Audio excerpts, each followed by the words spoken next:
Welcome to Cheat Sheet Tale, where secrets slip, lies unravel, and the truth always has a twist. Real stories, raw confessions, and shocking betrayals. Drop a comment if you've ever caught a red flag too late. Now, let's get into today's tale. Carolina, in a pretty big old house my mom inherited from her parents. It was one of those beautiful antebellum homes with a wraparound porch and tall creaky windows that never quite shut. Right tourists would stop and take pictures. It had been in the family for generations, and my mom took a lot of pride in keeping it in perfect shape. She was a local historian, even published a few books, and was known around the city for being extremely sharp and proper. She hosted fundraisers, historical society meetings, and basically treated the house like a museum. My mom's name was Vivian, and trust me, if she thought you weren't measuring up, you felt it. That's how it was growing up with her, my sister. Delilah is 2 years younger than me. I was the quiet one. Delilah was the charming own, the one who would mess up and still somehow get praised. She could burn a whole pan of cookies and mom would laugh and say she was trying. I could bring home straight A's and she'd nod and say, "That's what I expect. I never got it and ever." Felt like I measured up, and eventually I just stopped trying to win her approval. I moved away for college, stayed in North Carolina, got a job, worked in HR for a hospital, lived a regular life. Delilah stayed close. She never really had a steady job. She bounced around. She dated guys with money. She lived in a guest house on mom's property for years, without paying rent, but mom never complained about it. If anything, she liked it now.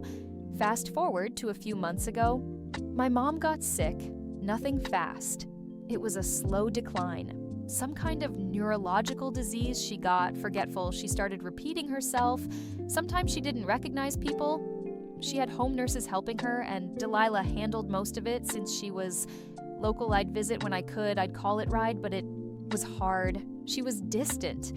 Sometimes she didn't even say hello to him on the phone. I chalked it up to the illness. Then she died. It happened on a Tuesday in February. I got a short call from Delilah. She passed last night. She said flatly, "We're having a private ceremony. Nothing big, just like that." I drove down to Charleston the next day. I helped clean out some of the things from a room I went through. Old books and letters. Tried to do something useful. While I was there, it was weird. Delilah seemed fine. Not really grieving. Just calm. A week later, we met with the family lawyer, Mr. Granger, same guy who had handled my grandmother's will.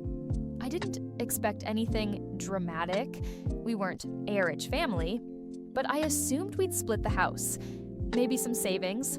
But when Mr. Granger read the will, I thought I was going to fall out of my chair. I leave the house, the property, and the remainder of my estate to my daughter Delilah. She's the only one who truly deserves it. That was it. I couldn't even speak. It turned to Delilah. And that's when she gave me the look that smirked. She leaned in slightly and whispered, just loud enough for me to hear, "Face it, Mom never loved you." I didn't cry. I didn't yell. I didn't do anything. I just sat there, nodding slowly, but inside, something snapped, not in a violent way, just clear. Knew my mom had her favorites. I knew she treated us differently. But this to leave me nothing to say. I didn't deserve anything. It didn't sit right. So, started digging. I stayed in town longer than I planned. I told Delilah I needed time. She didn't care. She was already decorating the living room and talking about turning the guest house into an Airbnb. I went up to the attic where Mom kept boxes of old letters, files, photo albums, the kind of stuff people don't throw out, but never really look at. That's when I found the envelope. It was in a box labeled to be filed inside was a letter handwritten by my mom. It was dated 6 weeks before she died. Addressed to Mr. Granger, it said, "Please note that I wish to divide my estate equally between both of my daughters, Delilah, and my name. I apologize for any earlier confusion. My mind has been clearer lately, and this is my final decision." It was signed neatly, same penmanship used on Christmas cards, same signature as her published books, but it was never sent. I sat there staring at it. The paper was yellowed slightly but not old. It was real. It was recent, and it was clear. I took it straight to Mr. Granger. He looked confused. This was not included in the file she gave us. He said slowly, "This changes everything." He compared the handwriting, compared the signature. He asked if he could keep it. I said yes, but I took photos first. He said he'd look into it, that he'd talk to the judge, that maybe there'd be a way to reopen the estate process. I went back to the house and didn't say a word to Delilah Ismailed. I helped her pack up some of Mom's china for display. I asked if she needed help with the guest house plumbing. She kept smirking, kept acting like she'd won a week later. I got a call. There was an emergency court motion filed. Mr. Granger had submitted the letter along with a statement about Mom's condition. Turns out she was still considered mentally competent when the letter was dated. The court froze the state distribution immediately. Delilah, she lost her damn mind, but that's not even the best part, see? The court started asking questions about how the previous will had been written, when it was changed, who witnessed it, and suddenly things didn't add up. Dates were off, signatures were sloppy, there were gaps. Delilah got defensive, she hired a lawyer, she stopped answering my texts. I just kept quiet, kept helping with paperwork, kept smiling because I knew what was coming, and I knew exactly what Delilah deserved. So, yeah, everything was quiet for a few days after the emergency court motion. I figured Delilah was scrambling behind the scenes, and I was right that Friday I got a message from Mr. Granger, "You'll want to be present." The next court date, Delilah is challenging the handwritten letter. Of course she was. Her claim that the letter was fake, that I wrote it myself, that I forged our mother's handwriting, I nearly laughed out loud, but I didn't. I sat with it, let it burn a little. Then I pulled out something I hadn't mentioned to Mr. Granger yet, a whole journal. Mom had kept during her last few months. I found it, buried under boxes in her old study. It was a spiral-bound notebook with little pressed flowers taped to the pages. And guess what was inside? Pages and pages of her handwriting, all dated, all full of thoughts. Some of it was nonsense, sure, but some of it was clear. Crystal clear. One entry dated the day after Delilah convinced Mom to change the will said, "I don't know why I let her push me. I feel confused, but I'm tired. Maybe this is easier." That alone was huge. But there was more. Almost another entry from 2 weeks later. "I miss my name. I hope she visits again soon. I don't want her to think I've forgotten her. I haven't. I showed everything to Mr. Granger." He went silent for a good 5 minutes flipping pages. Then he just muttered, "Well, this changes everything again." We submitted the journal into evidence. I attached a sworn affidavit saying where I found it, and he backed it up with photos I took when I discovered it. Now here's where the twist starts. A week later, I got a call from someone I hadn't heard from in over at Acade. Iris was Mom's former assistant. She worked with her for years, helping with her history projects, organizing house tours, even ghostwriting parts of her books. She left the job after some kind of falling out with Delilah. I never knew the full story. "Hey," she said on the phone, "I heard about the will and I thought you should know something." I met her the next day at a coffee shop just outside downtown Charleston. She brought a folder with her inside scans of old emails between her and my mom, text messages too. Printouts of notes Mom had dictated for a revised will dated right before Delilah had hers changed, and then Iris dropped the bomb. I was there when Delilah brought in a notary. Your mom didn't even know what she was signing. She was confused that day. I tried to stop it, but Delilah said she'd call the police. "If I didn't leave my blood ran cold, you're willing to testify?" I asked. Claire nodded. "Yeah, I should have spoken up earlier, but I was scared of your sister, still am." That's when I realized Delilah hadn't just manipulated Mom. She'd scared off anyone who tried to help her. She'd pushed everyone away one by one until she had Mom completely under her thumb. Now that control was slipping, the next court hearing was a mess. Delilah's lawyer argued the journal and the letter were unreliable. Mr. Granger pulled out Claire's statement like a dagger and stabbed it right into the argument. Delilah stood up in the courtroom and shouted, "She's lying!" The judge banked the gavel, told her to sit. But the damage was done. Claire testified, calm, straightforward, said Delilah had cornered their mother emotionally. That Mom was crying that day that she said things like, "I just want peace." Then came the judge's order full handwriting analysis. They were going to verify if the letter was authentic and written by my mother. It took weeks. In the meantime, Delilah started spiraling. She started showing up at the house late at night, pounding on the door of the guest house where I'd been staying temporarily. "You think you're gonna win?" she'd shout through the door. "Mom didn't love you. She pitied you?"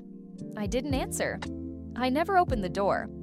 I just called the cops and filed for a no-contact order. Her mask was slipping in. Public too. People in town started whispering, family friends reached out. People who hadn't called in years. One neighbor told me, "Your mom always said she was proud of you. She just didn't know how to show it." Delilah, she scared her sometimes. Another twist came a few days later. Mr. Granger called again. There's something else he said, apparently during the forensic check of the will and the journal. They found a second letter. It was sealed in an envelope hidden inside one of Mom's old gardening books, one that was donated to the local library. A volunteer found it and turned it in because it had my mom's full name and address on the front. The letter. Another confirmation that she wanted her estate split, equally signed, dated clear as day.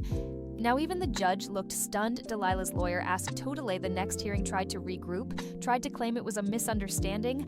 But at this point, why? Wasn't just fighting for my part of the estate. I was fighting to bring everything to light, and the deeper I looked, the more rot I found. Emails Delilah deleted bank withdrawals Mom never made, nurses who suddenly quit property appraisals. Delilah tried. Tore us through just weeks after Mom passed. This wasn't grief. This was greed, and for the first time in my life, I wasn't scared of her anymore. I was ready. So yeah, after the second letter showed up hidden in a gardening book of all places, Delilah lost what little grip she had left. But the thing is, she wasn't done. Not even close. I thought I'd seen the worst of her. I hadn't.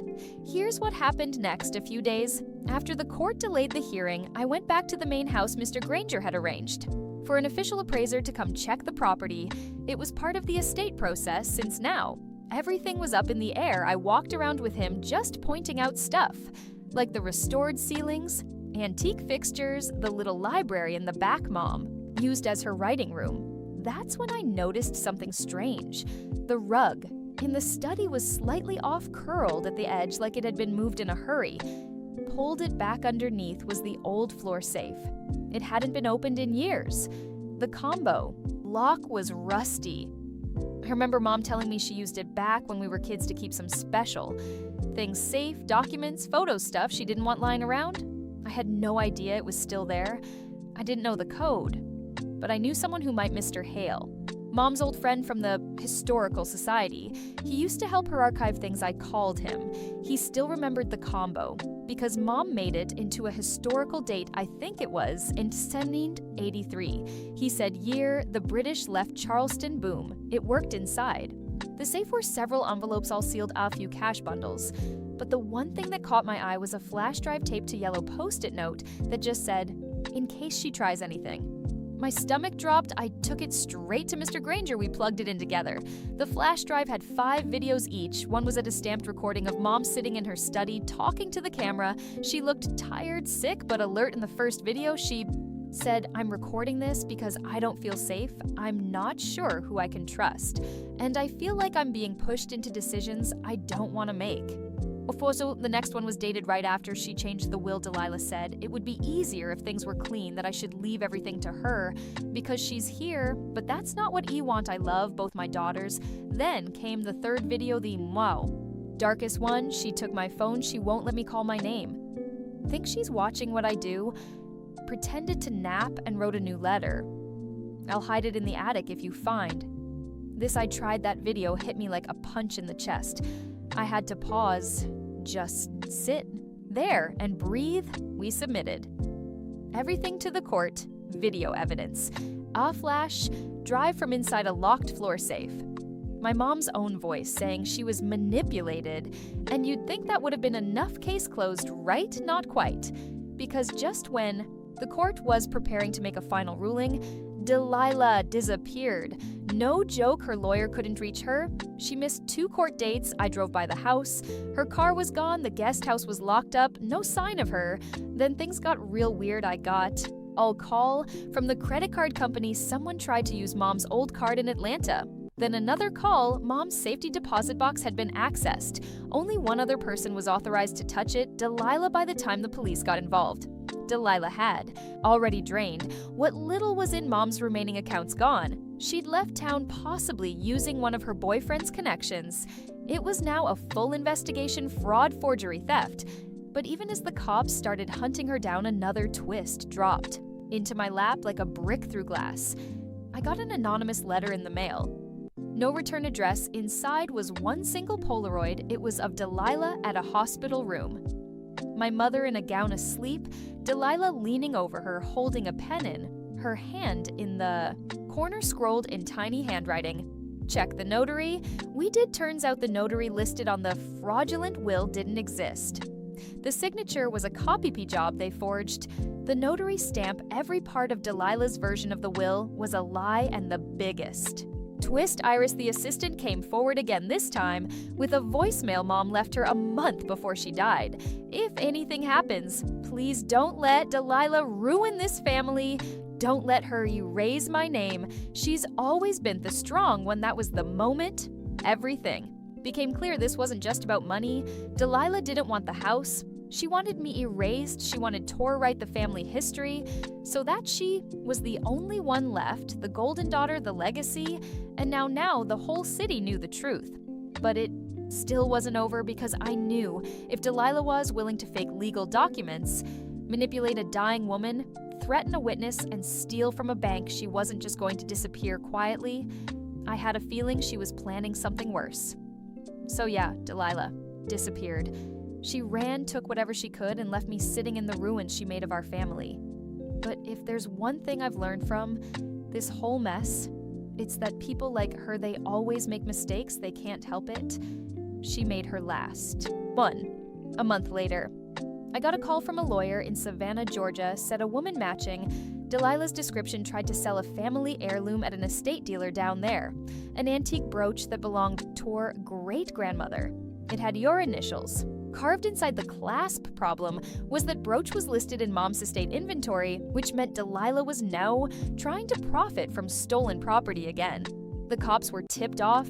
They traced her to a short-term rental outside Savannah she was using. A fake name. She dyed her hair, but she still used her real ID to check in. They arrested her the next morning, and I was there. I drove down myself. I wanted to see it, not because I needed revenge, but because I needed her to see me standing tall still here. She looked surprised when they brought her out in handcuffs, but what really shook her was that I didn't yell, I didn't cry, I didn't say a word. I just looked at her the same way.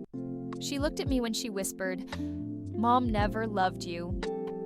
Calm, still unmoving, I won. The court case was open and shut now, with all the evidence, Mom's videos, the forged notary, the stolen documents, the theft, and now her fleeing the state. It was no longer a civil issue. It was criminal. Delilah was charged with fraud, elder abuse, obstruction, and theft. But before the sentencing, the court allowed her one final statement, and of course, she had something to say. "I did what I had to do," she said, voice shaky. "She always loved you more. You just didn't see it. I was the one who stayed. I was the one who took care of her." That was the moment it hit me. Delilah didn't do all of this because she wanted money. She did it because she thought I had something she didn't. That love, that approval, that silent little thing we all chase from our parents. But the truth is, none of us had it the way we wanted Mom. Wasn't good at showing love. Not to me, not to her. She made us compete for it. And we both lost something in that fight, but Delilah, she took it too far. She crossed lines you don't come back from. She was sentenced to 5 years in prison. No parole. The estate was restored. The house officially became mine. But I didn't keep it. I sold it. I didn't want the walls anymore, the creaky floorboards, the attic full of ghosts. Instead, I used the money to start something new. I started a small local nonprofit in Charleston that helped seniors with no family navigate wills, housing, and healthcare. I named it after my mother, not because she was perfect, but because her name still means something. Vivian Chope and me, I go to therapy now, I write letters. I'll never send. I walk without looking over my shoulder. I don't need towing anymore. I already did. But I'll leave you with this: if someone tells you that you were never loved, don't fight back with. Anger, just smile, because if they're saying it out loud, it means they already lost.